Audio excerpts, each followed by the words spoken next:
নমস্কার বন্ধুরা, আবারও একটা নতুন গল্প নিয়ে চলে আসলাম আপনাদের সামনে। আমাদের খুব কাছের দুজন মানুষ মজা করেই কার্তিক ঠাকুর দিয়ে গেছিল আমাদের বাড়িতে, কিন্তু কি বলুন তো, সেই মুহূর্তটা না আমরা আর ক্যামেরা বন্দি করতে পারিনি। আমাদের হাতে সময় খুব অল্প ছিল, তাই আর দেরি না করে চলে আসলাম দশকর্মা জিনিসপত্র নিতে। এই দেখুন, এখানে কত সুন্দর সুন্দর আরও কার্তিক ঠাকুর আমরা দেখতে পেলাম।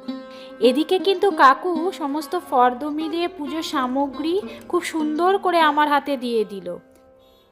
এদিকে বাড়ি ফিরে দেখি কাকিমারা নাড়ু বানাতে শুরু করে দিয়েছে, তাই আমি আর দেরি না করে কাকিমাদের সাথে বসে পড়লাম নাড়ু বানাতে। আর এদিকে কিন্তু শ্রী বানানো হয়ে গেছে। সকাল সকাল বাড়ি সাজানোর জন্য লাইট লাগাতে চলে এসেছে কাকু।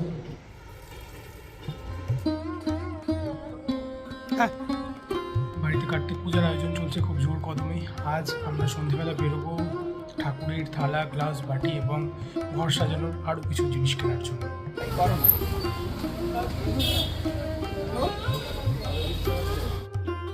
আর আমরা বাড়ি ফিরে দেখি বাবার মামা বেলুন ফোলাচ্ছে ঘর সাজানোর জন্য। শেষমেশ এসে গেল সেই দিন, 17 নভেম্বর সকালবেলা। আজ পুজোর দিন, আয়োজন চলছে তাই জোর কদমে।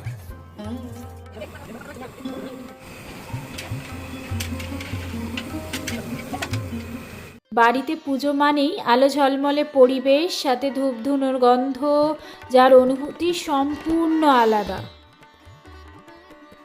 আর এই দেখুন, কথায় কথায় আমাদের পুজোর আয়োজনও হয়ে গেছে, আর পুরোহিত মশাই পুজো শুরু করে দিয়েছেন।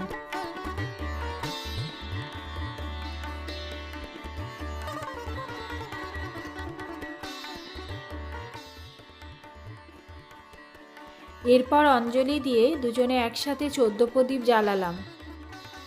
তারপরে হোমের টিকা নিয়ে আমরা আমাদের পুজো শেষ করলাম। পুজো শেষ করে এদিকে এসে দেখি খাওয়া দাওয়ার পর্বও কিন্তু শুরু হয়ে গেছে।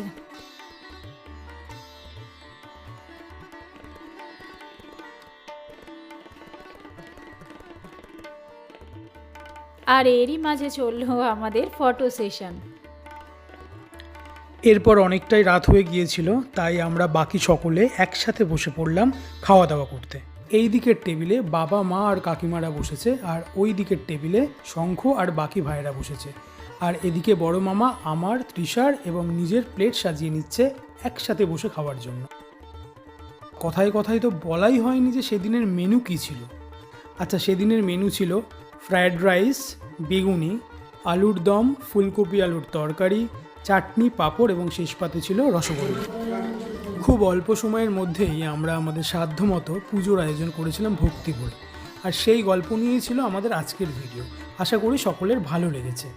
আজ তবে আসি, আবারও দেখা হচ্ছে নতুন কোনো গল্প নিয়ে, নতুন কোনো ভিডিওতে। টাটা।